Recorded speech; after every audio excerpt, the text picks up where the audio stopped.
We have a national security policy, a national defense policy that identifies Russia and China as adversaries. The Russians are violating all of the rules, treaties, understandings that they committed to that actually kept the peace in Europe for nearly 70 years.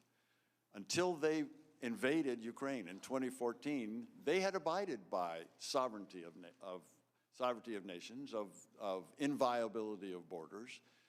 That rule of law, that order that kept the peace in Europe and allowed for prosperity as well as peace in Europe was violated by the Russians. And if we don't push back on that, on those violations, then that will continue. And that, Mr. Chairman, affects us. It affects the world that we live in, that our children will grow up in, and our grandchildren.